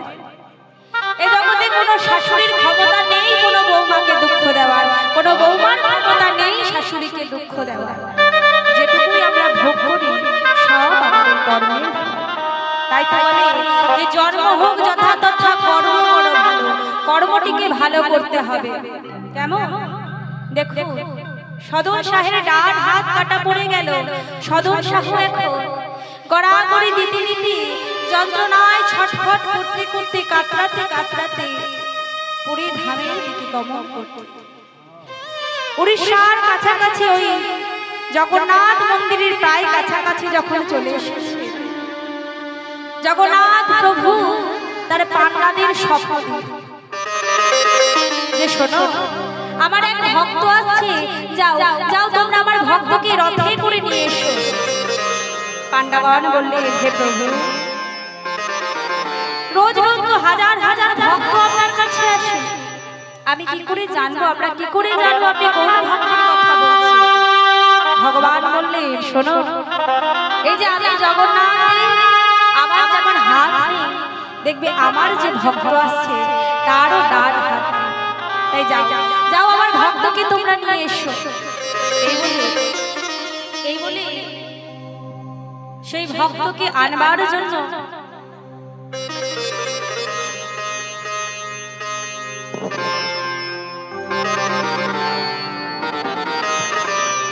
কমিটির দাদা ভাইদের জন্য একবার সবাই মিলে বলবো, প্রেমানন্দে হরি বল হরি বল হরি বল হরি গোবিন্দের কাছে প্রার্থনা করব যেন তোমরা সবাই ভালো থাকো এবং তোমাদের এই ঈশ্বর পদে কৃষ্ণ পদে তোমাদের মধ্যে হোক। তাহলে এখন ভগবান স্বয়ং জগন্নাথ প্রভু স্বপ্ন দিলেন, তাই পান্ডারা এখন সেই সদন সাহকে আনবার জন্য তারা গমন করলেন। সারাদিন ঘুরতে ঠিক সন্ধ্যা 6টা নাগাদ সেই সদন শাহের সাথে দেখা হলো। সদন শাহের কাছে গিয়ে বলছেন, হে এই যে আপনি আমাদের প্রভুর ভক্ত, চলুন প্রভু আজ আপনার জন্য রথ পাঠিয়েছি, চলুন চলুন আপনি রথে বসুন, আপনাকে আমরা রথে করে নিয়ে যাব। সদন শাহ বললেন, না না আমি রথে করে যাব না। রথে যাবেন না? তাহলে তাহলে আপনার জন্য পালকি নিয়ে আসছি। বলি, না না আমি পালকিতে যাব না। রথে যাবেন না, পালকিতে যাবেন না, তাহলে আপনি কেমন করে যাবেন? আমি গড়াগড়ি দিতে দিতে ভক্তের পদরজ মাখতে মাখতে আমি আমার জগন্নাথ প্রভুর কাছে যাব। তাই সদন শাহ গড়াগড়ি দিতে দিতে ঠিক রাত্রি 2টোর সময় জগন্নাথ মন্দিরের সামনে এসে দাঁড়িয়েছে। আর জগন্নাথ মন্দিরের সামনে এসে তিনি মনে মনে ভাবলেন, হে প্রভু, আমি তো একজন নরাধম, আমি তো পাপী, আমি তো অন্যায় করেছি, অনেক অপরাধ করেছি প্রভু। তাই আপনার মন্দিরে প্রবেশ করার কোনো যোগ্যতা আপনার নেই। আপনার কাছে আমি একজন বিধর্মী, তো আপনার কাছে যাওয়ার বা আপনার মন্দিরে প্রবেশ করার কোনো যোগ্যতা আমার নেই। বিধর্মী হয়ে তো আপনার মন্দিরে আমি প্রবেশ করতে পারি না। তাই নয়নের জলে বক্ষ ভাসিয়ে সদন শাহ কাঁদছে, আর ভক্তের চোখের জল দেখে স্বয়ং ভগবান, যিনি জগতের নাথ, সেই জগন্নাথ প্রভু নিজ মন্দির থেকে, নিজ সিংহাসন থেকে বেরিয়ে এলেন তার ভক্তের কাছে এসে বলছে, সদন সদন দেখা, সদন আমি এসেছি তোমার কাছে। সদন শাহ নয়ন মিলে দেখলেন যিনি জগতের নাথ, সেই জগন্নাথ প্রভু স্বয়ং ভক্তের ডাকে সাড়া দিয়ে সেই সদন শাহের কাছে এসে দাঁড়িয়ে আছে। সদন শাহ বলছেন, হে প্রভু, আপনি এসেছেন আমার ডাকে। প্রভুর চরণ ধরে বলছে, প্রভু আপনি আমার কাছে এলেন। জগন্নাথ প্রভু বলছেন, কি করব সদন, আমি যে কখন থেকে অধীর আগ্রহে বসে আছি। তুমি আসবে বলে আমি অধীর আগ্রহে বসে আছি যে আমার ভক্ত আছে, কিন্তু তুমি যখন এলে না, কি করব বলো? তাই তো আমি বেরিয়ে এলাম, তাই তো আমাকে আসতে হলো। কিন্তু প্রভু, আমি যে একজন পাপী, আমি যে একজন নরাধম, কত অন্যায় করেছি, কত অত্যাচার করেছি প্রভু, আপনি আমার ডাকে সাড়া দিলে, আমার ডাকে বেরিয়ে এলে। সদন শাহের কথা শুনে স্বয়ং জগন্নাথ প্রভু বলছেন, সদন তোমার মতো ভক্তের ডাকে যদি আমি না আসি, আমি কোথায় যাব বলো? তাই সদন শাহ জগন্নাথ প্রভুর চরণ ধরে, জগন্নাথ প্রভুর চরণে তার নয়ন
প্রভু হে অন্তত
এবারে কোথায় ছিলাম আমরা মা?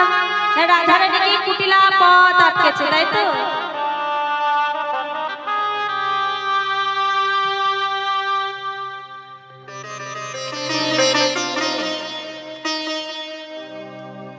রাধারানীকে পথ আটকেছে, এদিকে জটিলা বলছে আয় কুটিলা, এই এই তুই কি স্বামী সেবা কি বুঝিস?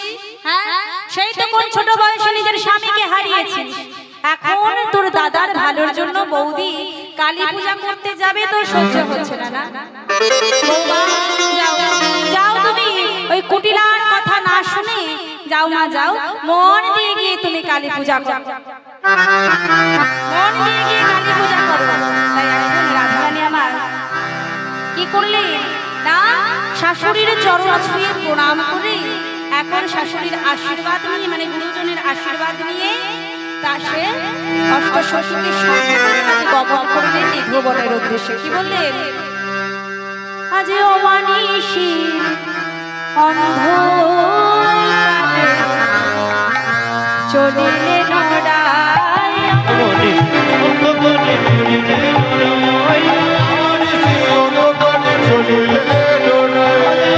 চলিলে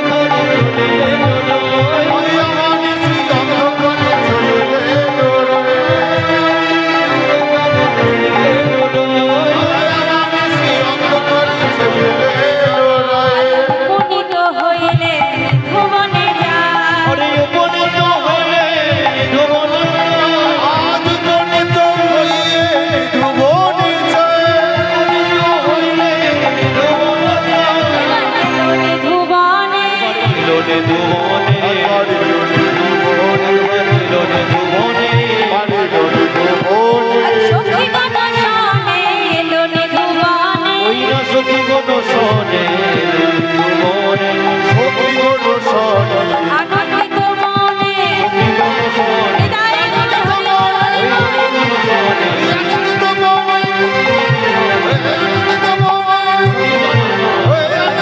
শোনে এলো রে ভুবনে দেখো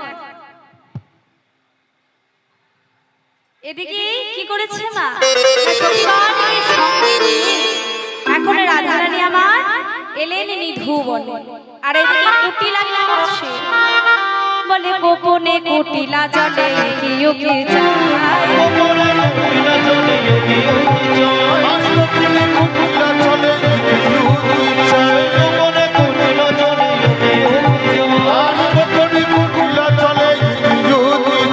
মনে ভাবে যেতে গেলে গগনে রায়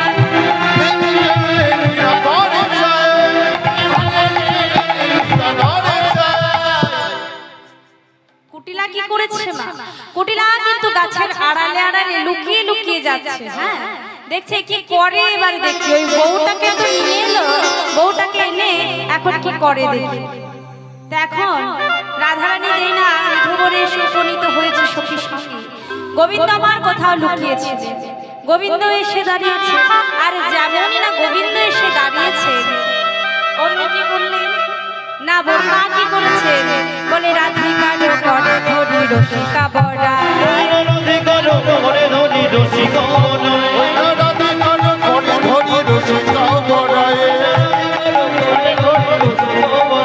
আজ গোবিন্দের বামে মিলে হাসি হাসি যায় হরি বল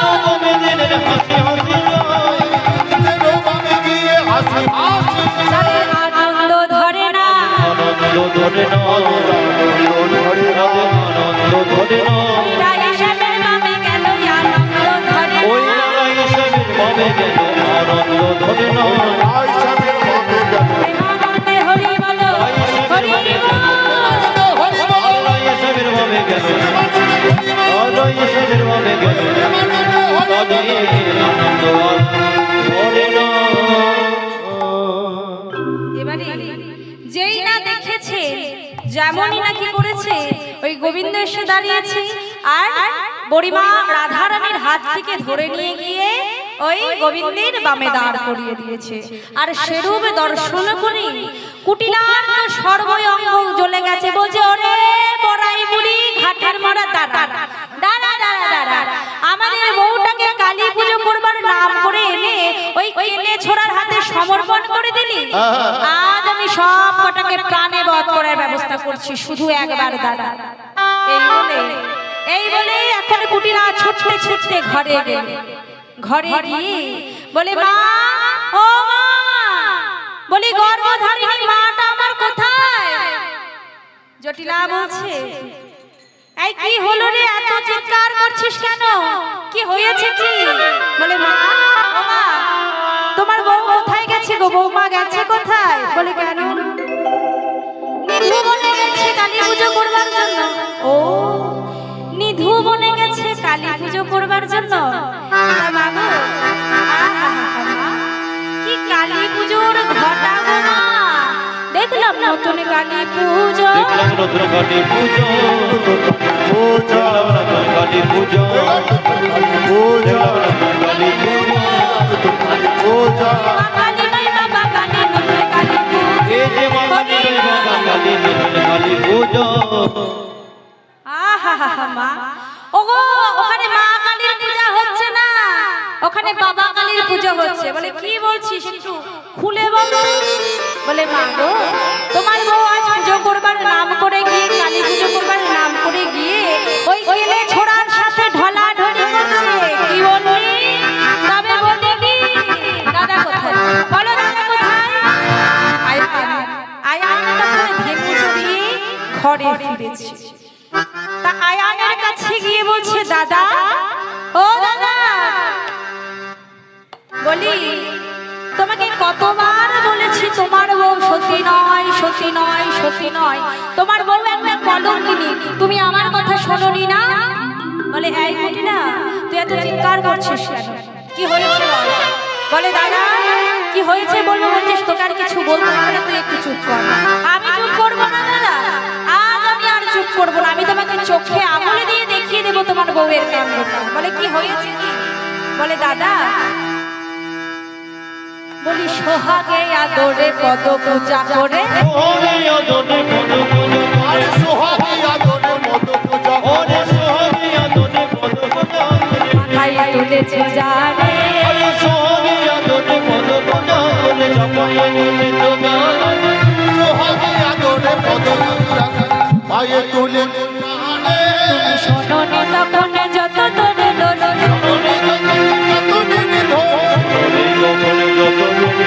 বলিয়াছো বারে বারে দাদা, বলিয়াছো বারে বারে দাদা বলিয়াছো বারে বারে দাদা।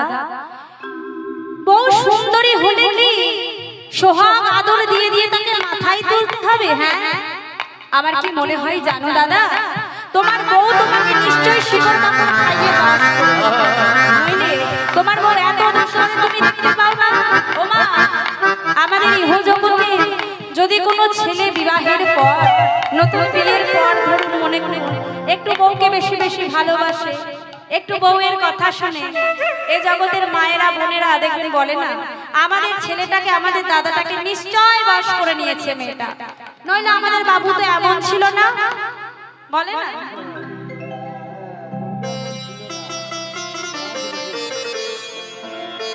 বলে না মা? তাহলে সে কুটিলাও গাছ আমার মনে হয় আমাদের আমাদের দাদাটিকে মানে তোমাকে বশ করে নিয়েছে কিছু শিকড় বাকড় খাইয়ে। বলে কুটিলা, তুই এত হেয়ালি না করে বল কি হয়েছে? বলে দাদা কি হয়েছে জানো? বলে আজ কালী পুজো করবো বলিয়া, আজ কালী পুজো করব বলিয়া আজ কালে পুজো করব বলিয়া আজ কালী পুজো করব বলিয়া সবে গেল ভুবনে। আজ কালী পুজো করব বলিয়া সবে গেল এই দাঁড়া, দাঁড়া, দাঁড়া। এ তো ভালো কথা, আমার বউ রাধারানী কালী পুজো করবার জন্য নিধুবনে গেছে। দেখছিস, আমি বলেছিলাম না আমার আরাধ্যা দেবী মা কালী, তো রাধারানী আমার মা কালীকে বড্ড ভালোবাসে। তা ভালো তো বলছে, ও দাদা শোনো শোনো, মানে পরের কথাটা শোনো। বলে আজ কালী পুজো করবো বলিয়া, আজ কালী পুজো করব বলিয়া আজ কালে পুজো করব বলিয়া আজ কালী পুজো করব বলিয়া সবে গেল নিধুবনে। আজ কালী পুজো করব বলিয়া সবে গেল নিধুবনে আরে নন্দের বেটা ওই কালো ছোটা,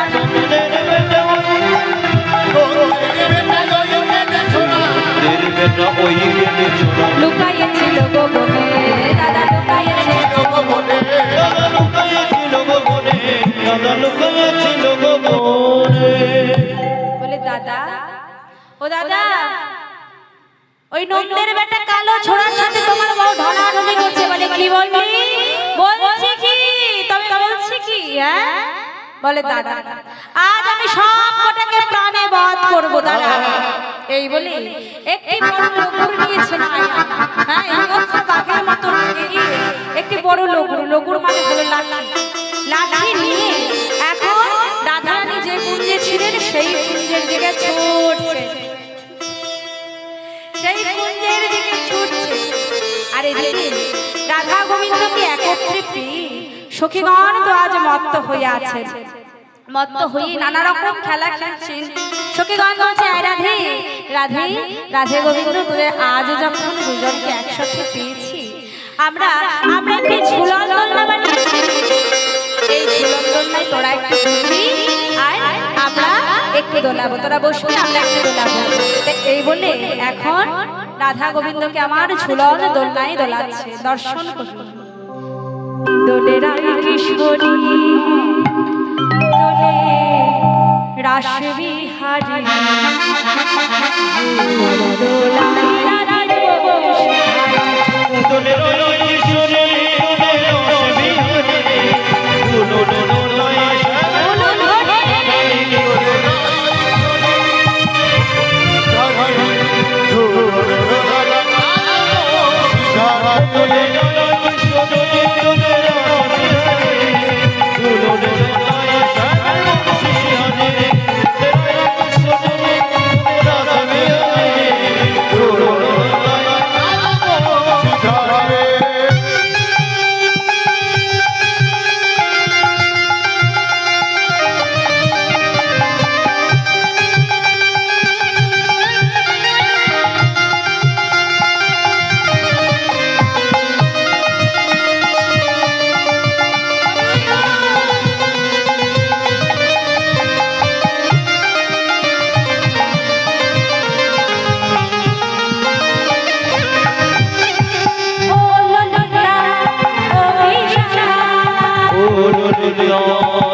ঝুলন দোলনায় দোলালেন। এবারে এবারে রাধা গোবিন্দ মানে এখানে মিলিত হতেন, সেখানে ওই যে বানর বানরী কপট কপটে ময়ূর ময়ূরী ওরা গাছের ডালে বসে পাহারা দিত। তা যেমনই না দেখেছেন আয়ান ছুটে আসছে, সবাই বলছে হে রাধা গোবিন্দ তোমরা তো একে অপরকে নিয়ে এখনো বদ্ধ হইয়াছো, কিন্তু কিন্তু রাধা রানীর শাশুড়ি ননদী এবং স্বামী আয়ান যে কুঞ্জের দিকে ধেয়ে আসছে গো, এ কথা শুনে শ্রীমতী রাধা রানী আমার গোবিন্দের চরণ তলে পড়ে রয়েছে। হে রাধা ননদী আসে হেথায় কি হবে উপায়, ননদিয়া ছিয়া খেতাই কি হবে উপায়, ননদিয়া ছিয়া খেতাই কি হবে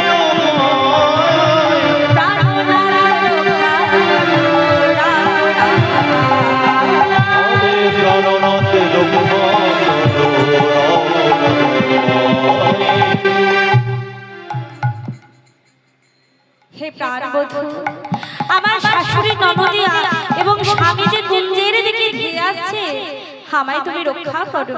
তারা যদি আমাকে এখনো দেখে আমায় যে প্রাণে বধ করবে।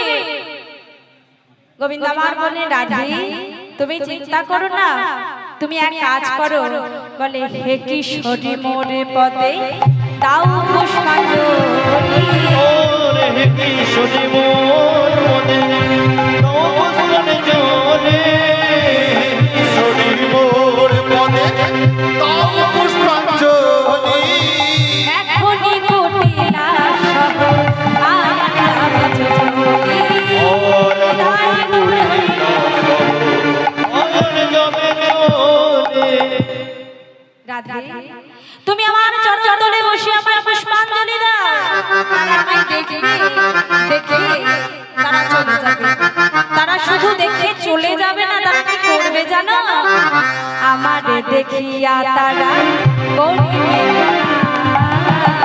আমারে দেখিয়া তারা করিবে বলো, আমার দেখিয়া তারা দিবে না, চিনিতে নারিবে মনে শ্যামারি পাশে। চিরিতে পড়িবে সবে গলা। শোনো তুমি আমার চরণ তলে বসে পুষ্পাঞ্জলি দিবে, আর আমি এখন এই স্বামীর রূপ থেকে শ্যামা রূপে রূপান্তরিত হব, আর তারা আমায় দেখে চিনতে পারবে না, বুঝেছো? তাই এখন গোবিন্দ আমার সেই স্বামীর রূপ থেকে শ্যামা রূপ ধারণ করলেন। মায়েরা উলুধ্বনি,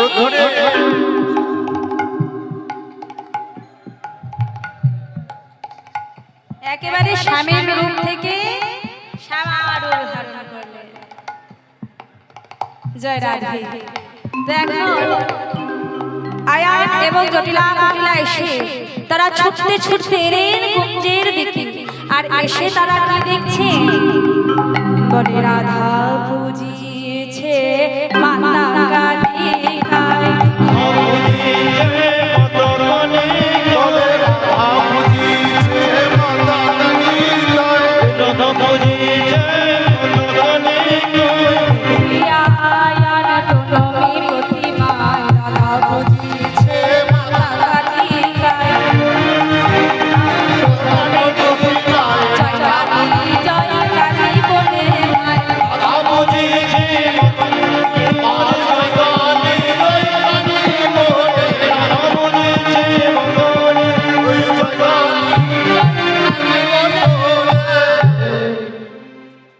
দেখো। এখন এখানে এসে সেই কুঞ্জে এসে কি দেখলেন না, রাধারানী আমার শ্যামা মার পূজা করছে, মা কালীর পূজা করছে। আয়ান বলছে আহা হা হা দেখ দেখ রাধারানী কত সুন্দর মা কালীর পূজা করছে। কুটিলা বলছে এ কি দাদা, ও দাদা এ তুমি কালী গো কারে, এ তো কালা গো। মানে আয়ান দেখছে মা কালী, আর কুটিলা জটিলা কুটিলা কি দেখছে না কালা, মানে কৃষ্ণ। বলছে তুমি কালী গো কারে, তো কালা। বলে কুটিলা তোর স্বভাব কেন না যায় না, সব সময় আমার গৌর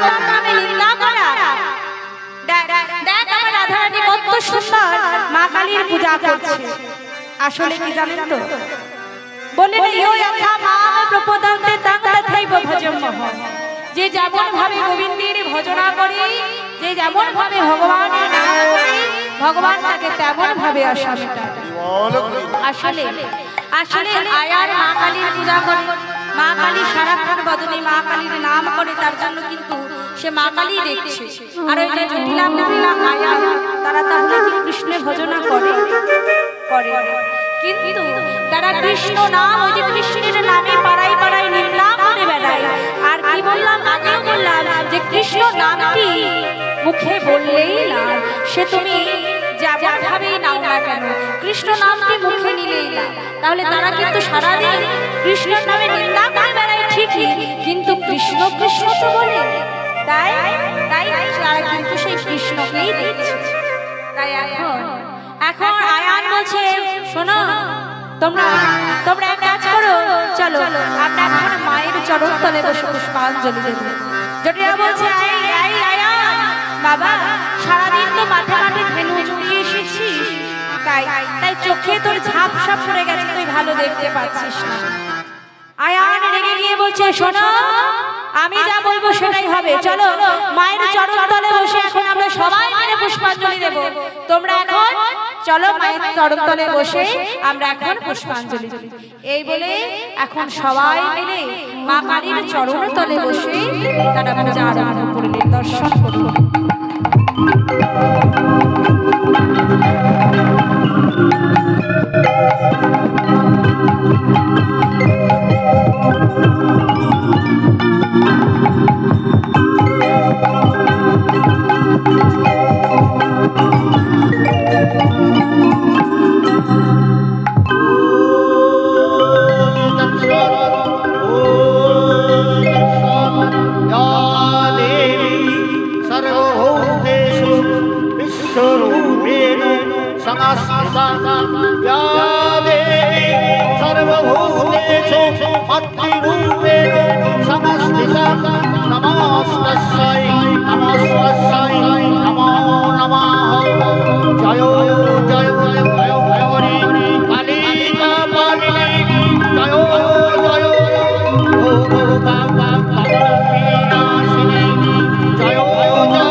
আমার মন তো বলে না কালো রে, ওই কালো রূপে দিগম বলে কালো রূপে দিগম বলে রে পদ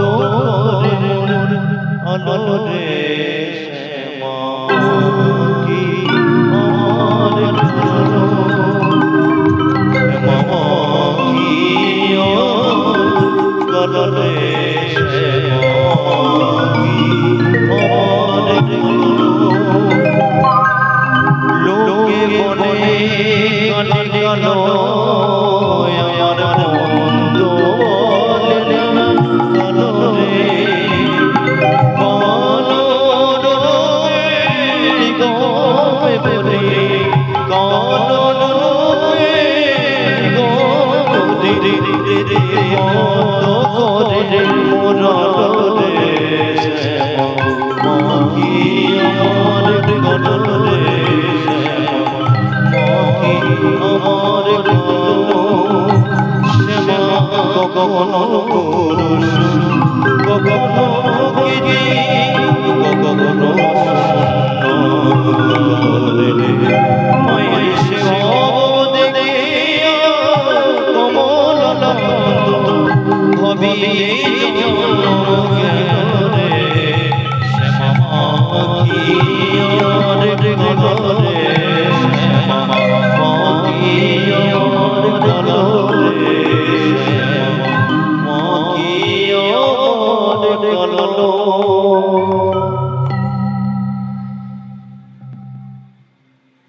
এইভাবে এখন আয়ান জটিলা কুটিলা সবাই মিলে তাদের ইচ্ছে না থাকলেও তারা আজ বাইরের চরণতলে বসে পূজা করবেন।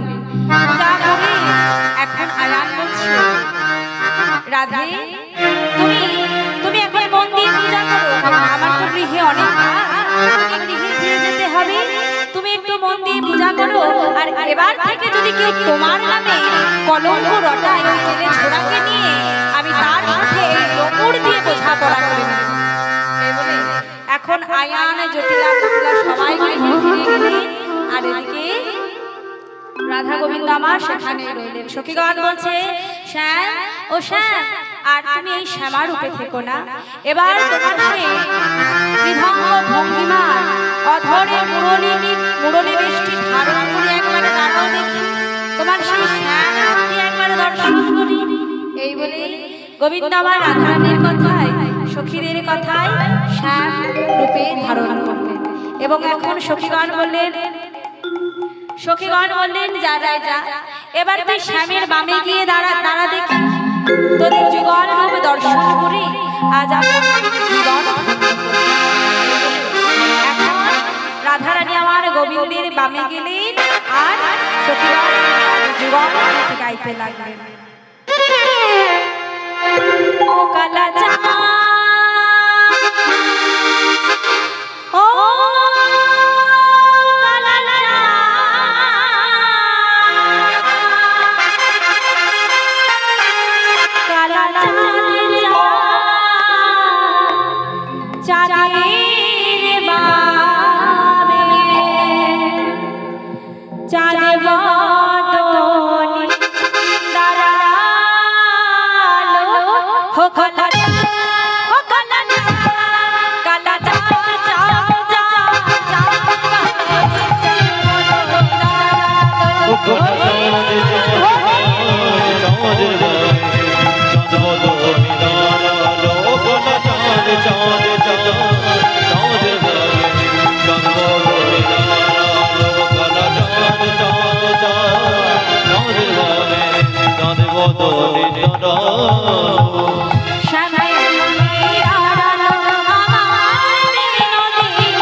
শ্যামের হাতে মোহনে বাসি প্রেমে দোলায় বনে শ্যামের মাথায় মোহনে লাল মাথায় বেনি শ্যামের মাথায় মোহন ভাগে ধনি শ্যামের মাথায় মোহন চূড়া রায়ের মাথায় বেনি শ্যামের হাতে মোহনে বাসি প্রেমে দোলায় বনে কালা চাঁদ চাঁদ চাঁদ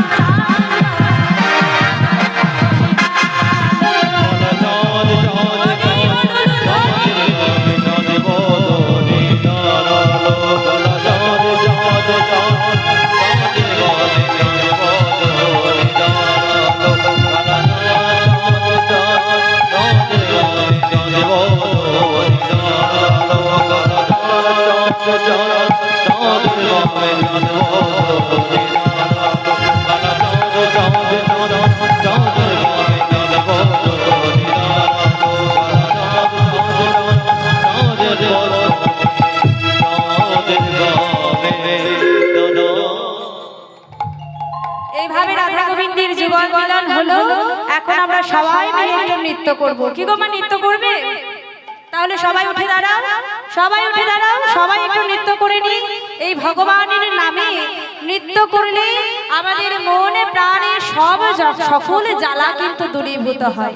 তাই সকলে মিলে একটু বাহু তুলে প্রেমানন্দে নৃত্য করব, কেমন?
গিরিধারী লাল নাচে শ্যাম গোপাল,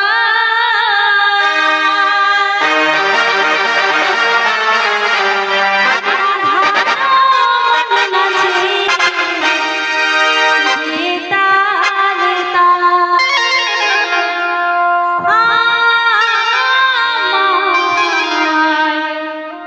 নাচে নাচে রে নম